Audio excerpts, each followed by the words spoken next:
d'abord, moi, il y a eu un texte que j'ai lu et dont j'ai trouvé un certain nombre de propositions fondamentales intéressantes, et donc je l'ai signé. Je n'ai pas écrit le texte, je n'en suis pas ni le père, ni le penseur. Il y a des mots terribles pour la France. Dans ce texte, je prends par exemple, elles disent que nous restons ici, nous la France, un État colonial, que l'idéologie coloniale perdure. Alors il y a même que la défaite de Dien Bien Phu fut en réalité une victoire de la liberté et de la fraternité. Ça appelle à quelque chose de choquant quand même pour beaucoup de Français, vous le savez bien. Oui, bien sûr, mais ce que je veux dire, c'est que ce qui est dénoncé ici, c'est des traitements qui perdurent au-delà de la décolonisation dans la façon dont la République traite ses citoyens. Et là, c'est un nous citoyen, c'est pas un nous qui est lié à des communautés spécifiques. J'aimerais dire une chose, Monsieur Finkielkraut, par rapport à ce que je viens d'entendre, parce que pour moi, je suis de ceux qui pensent effectivement que votre propos, depuis les 5 dernières années, ou les 10 dernières années, devient extrêmement dangereux parce qu'il ethnicise la question sociale. Alors, permettez-moi simplement d'être très clair sur cette question-là. Je pense que sur le débat vis-à-vis du racisme, il faut d'abord poser des principes fondamentaux. D'abord, l'idée que tous les racismes sont à condamner et inacceptables sans distinction. Là-dessus, que ce soit tous, c'est-à-dire de l'antisémitisme au racisme anti-noir et même aux expressions qui pourraient effectivement, à des moments donnés, s'exprimer contre les Blancs ou contre les Français. Ça peut exister. Par contre, ce qui, à partir de cette position de principe, pose problème, c'est la grille de lecture que vous posez sur le problème. Et là, nous ne sommes plus du tout d'accord. Alors j'aimerais prendre un exemple. Vous comparez ce qui se passe à la suite d'une manifestation lycéenne, où effectivement, quelque chose qui est dans l'excès, qui est le positionnement d'un certain nombre de jeunes. Alors, moi je suis d'accord avec vous, on ne peut pas tout réduire à la question sociale, mais tout réduire à la question ethnique est aussi dangereux. Je pense que vous avez autant de racisme qui s'exprime sur la question de la couleur ou de l'appartenance qu'un racisme qui peut naître de la question sociale. Et je crois qu'on ne doit pas simplifier ces réalités-là. Vous péchez par simplification, par caricature, et ça nous amène à quoi? Ces jeunes qui ont, à la suite d'une manifestation, s'en sont pris à des blancs, sont et participent de la même logique que Farrakhan. Farrakhan, c'est une idéologie raciste, considérée par pratiquement 99% des musulmans comme étant sortis totalement de l'islam, comme étant une position tout à fait minoritaire. C'est une idéologie de la race noire supérieure, et vous allez plaquer ceci sur des jeunes qui dérapent dans une manifestation. Ça n'est pas acceptable. Vous simplifiez, vous caricaturez, et pour ceci, monsieur Finkielkraut, pour l'avenir, vous ne nous permettez pas de reconstruire ensemble la lutte contre le racisme. Vous avez décidé des appartenances avant que nous nous souhaitions d'accord sur des principes.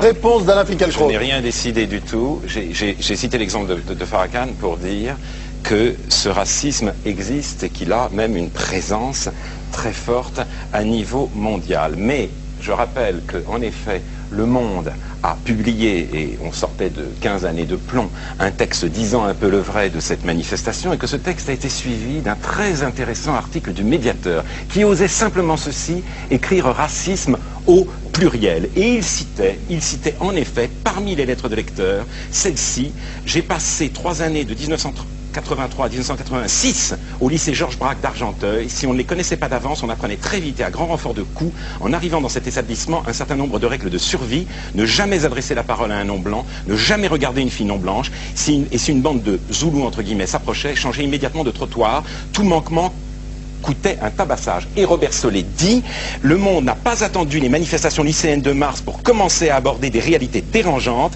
mais il l'a fait jusqu'ici de manière timide et incomplète. L'investigation dans ce domaine a été insuffisante, et c'est un euphémisme. Encore une fois, comme sur la question de la sécurité, comme sur la question de l'antisémitisme, on a voulu occulter la réalité. On ne doit plus faire à l'extrême droite le cadeau du réel si on veut construire une solidarité active, ce qui est l'objet même de cet appel, et rien d'autre. Monsieur Finkielkraut, ne pas occulter une réalité, ça ne veut pas dire la simplifier, la caricaturer. Votre appel est une caricature. C'est une caricature. Et attendez, vous prenez une anecdote qui est une affaire réelle, contre laquelle il faut se positionner et dire non, et puis vous en tirez un principe. Attendez, vous êtes en train de dire à la France, le nouvel antisémitisme dans ce pays, ce sont les Arabes et les musulmans. Donc pour protéger... Jamais les. Je n'emploie jamais l'article défini. C'est dans les livres.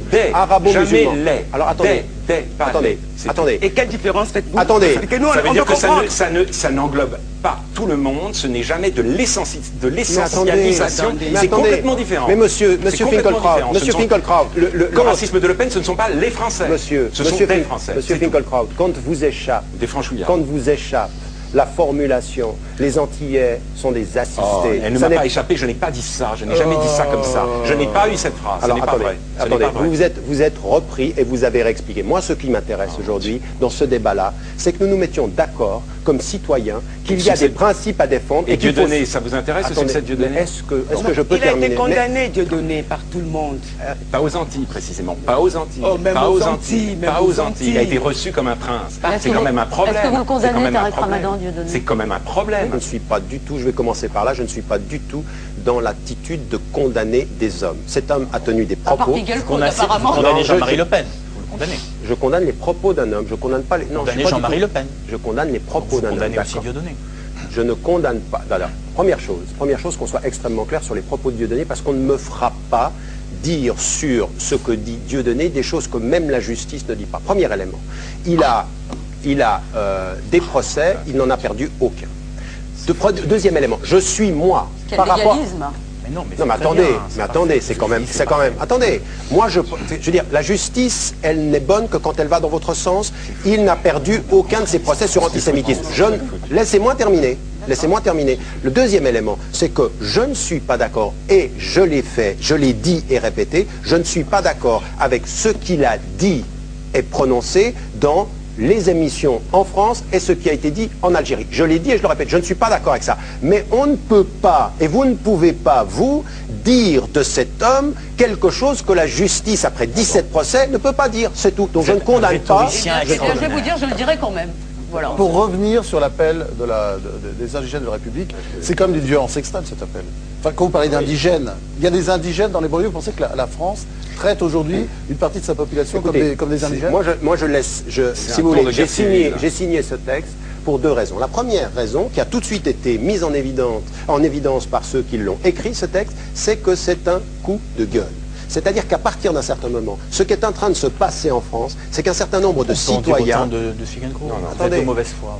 Vraiment. Non, non, moi c'est pas un coup de gueule. Et c'est Non, beaucoup mais moins violent. on peut en dire. Votre Mais texte est mais beaucoup on plus n'est pas violent. Ce inconditionnel texte de est ces beaucoup plus violent que le beaucoup nôtre. plus Non, c'est violent, pas- beaucoup d'abord. plus violent. Nous, je vous rappelle, c'est Sébastien, David et Kader. Vous dites au fond que... Moi, je ne dis rien. Moi, je dis simplement une chose. le Dans texte ce de l'appel- texte, ce pourquoi je signe un appel, qui n'est pas de moi. Je signe plein d'appels et Oui. il n'est pas de moi. Cet appel-là, je l'ai signé. indigènes, vous vous Pourquoi? rendez compte? Parce que ce qui est en train de se passer, ce qui est mis en évidence, c'est qu'aujourd'hui, sur une vieille tradition de la France par rapport aux colonies, et ce qui est en train de se passer avec un certain nombre de citoyens dans ce pays, ils ne sont pas traités comme des citoyens à égalité avec les autres. Et qu'on fait aujourd'hui un travail et un rapport à cette citoyenneté qui est un travail, qui est une attitude de discrimination systématique et systématisée. Alors, question d'Elisabeth Lévy. Tariq Ramadan, d'abord dans ce texte, il est question de nous, les descendants des colonisés. Donc c'est un nous un peu ethnique quand même, c'est pas un nous tout à fait citoyen. Deuxièmement, quand Non, vous si vous dites... lisez l'ensemble du texte, ça recoupe Non, non. beaucoup plus. C'est un D'accord. nous qui est plus englobant que ça. Excusez-moi, c'est un nous qui parle au nom, je veux dire, des anciens colonisés, des anciens indigènes. Deuxièmement, le terme d'indigène a un poids. Est-ce que vous vous attendez que nos banlieues mènent une guerre d'indépendance contre la France? Est-ce que vous n'êtes pas en train d'allumer le feu, je veux dire, avec cette affaire? Non mais c'est un peu... Non mais je suis désolée, quand on lit le texte, on dit dit la ça. caricature à l'excès. Je voudrais dire un mot sur la pétition. Alors, Alain Finkielkraut. Les indigènes de la République. Voilà, la pétition est signée par un nombre important de chercheurs. Comment un chercheur peut-il se dire indigène sans susciter l'hilarité générale? Il n'est pas vrai qu'il y ait des indigènes dans la République. La République n'est pas le socialisme, elle ne tient pas des promesses de bonheur pour tous, elle fixe des lois, un cadre institutionnel et celui-ci existe. Mais ce manifeste qui a l'air, si vous voulez, de condamner la situation au nom des principes de la République, en fait, vomit et calomnie ces principes mêmes, puisqu'il est dit de la loi parfaitement républicaine pur sucre, contre le foulard islamique à l'école, contre tous les signes religieux à l'école, que c'est une loi d'exception discriminatoire, sexiste et raciste, une loi d'exception aux relents coloniaux. Donc en fait, cette pétition s'inscrit dans le cadre d'une offensive anti-républicaine qui a d'autres manifestations par rapport à laquelle la République ne sait pas quoi faire, qui ne cesse d'affaiblir ces institutions, et notamment l'école. Parce que ce qui se passe à l'école, c'est pas, comme il est dit, simplement la discrimination, c'est aussi de la part d'élèves toujours plus, si vous voulez, débridés, une contestation générale des programmes. Madame Bovary, c'est trop licencieux. Rousseau, c'est contraire à ma religion. La Shoah, c'est une insulte aux souffrances des autres. Vous avez des preuves de ce que vous dites? Bien sûr. Et alors la preuve, elle est très simple. C'est un rapport de l'éducation nationale, un rapport d'inspecteur de l'éducation nationale dont Europe Numéro 1 a parlé, qu'on peut se procurer et qui est tellement dur, tellement inquiétant que le ministère n'a pas osé le diffuser. Mais en réalité, il est disponible pour ceux qui veulent le voir. C'est un rapport qui fait peur. C'est la théorie du complot. Et c'est donc, il n'y a pas de complot. Il y a aujourd'hui, si vous voulez, une offensive anti-républicaine dans laquelle, malheureusement, s'inscrit cette pétition, et c'est très dommage. Il faut être du côté de la République, pas contre elle, et c'est le meilleur service qu'on pourrait rendre précisément aux enfants de l'immigration. À ce stade de l'émission, j'aimerais avoir le point de vue de Didier Perrin, qui est magistrat à Pontoise, qui publie En manque de civilité, c'est aux éditions Textuelles. Vous êtes homme de gauche, mais en même temps vous êtes assez iconoclaste parce que vous reconnaissez que l'insécurité n'est pas toujours provoquée par des raisons sociales. Vous parlez d'une crise de la civilité. Didier Perrin. Oui, je pense qu'il y a 3 rameaux à la crise de la civilité. Il y a la montée du cynisme dans la société, il y a la montée de la délinquance violente, et il y a la montée des racismes. Ces 3 rameaux de la crise de la civilité.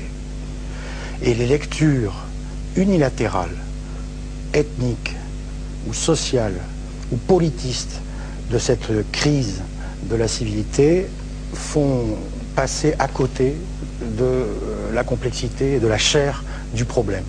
À chaque fois, il y a des grains de vérité dans ce qui est dit, et à chaque fois, on sent qu'il y a quelque chose qui déborde infiniment et qui échappe à une lecture soit uniquement sociale, soit uniquement ethnique, soit uniquement politiste. Regardons ce qui s'est passé le 8 mars, mais il faudrait accepter de regarder ce qui s'est passé le 8 mars à Paris.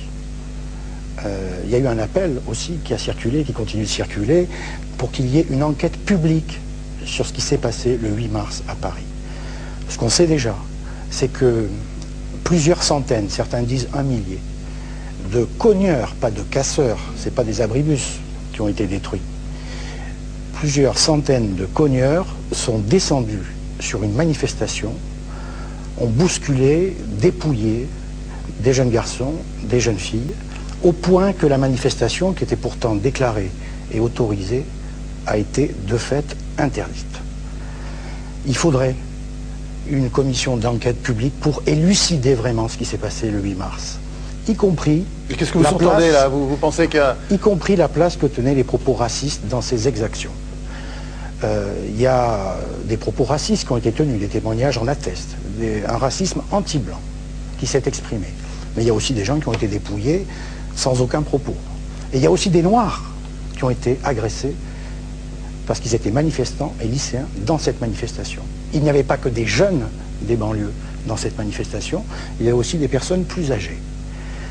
Un événement de cette nature, une manifestation... On ne comprend pas, vous accusez qui là? Vous soupçonnez qui? J'accuse pas. Je dis qu'avant d'accuser justement, il faudrait prendre la peine, parce qu'après tout, le droit de manifester, il est protégé par la Constitution de la République. Il faut remonter à 30 années en arrière pour voir une manifestation aussi violemment dispersée que celle du 8 mars 2005 à Paris. C'est quand même un problème. Bien. Eh bien, donnons-nous les moyens d'élucider ce qui s'est vraiment passé le 8 mars 2005 à Paris. C'est quelque chose qui n'est pas une anecdote, c'est quelque chose de grave qui a traumatisé profondément des centaines de jeunes gens et leurs parents, et par ricochet, leurs familles, leurs proches. Non mais je ne comprends pas, je suis désolé, vous accusez la police? Je n'accuse personne, je dis qu'il faut que nous sachions, par une enquête citoyenne, ce qui s'est passé le 8 mars 2005 à Paris, avant de projeter sur cet événement des lectures politiques, ethniques ou sociologiques. Oui, un mot, alors là, et aussi en réponse à Aude Lancelin, il y a une crise de la civilité dans ce pays et elle n'a absolument rien d'ethnique, et en plus l'incivilité n'est certainement pas l'apanage des jeunes des cités difficiles. Il y a de l'incivilité dans les trains, il y a de l'incivilité avec les portables, l'incivilité, elle est partout. Et elle tient, cette incivilité, à un des mouvements les plus forts de notre modernité, c'est-à-dire l'éthique de la spontanéité et de l'authenticité. Voilà, c'est la vulgate rousseauiste. Hein. Rousseau se plaignait partout, la politesse exige, la bienséance ordonne. Maintenant, tout le monde doit être spontané. Et c'est ce qui se fait dans les talk-shows un peu moins bien que l'émission à laquelle nous participons. Et donc, le problème de notre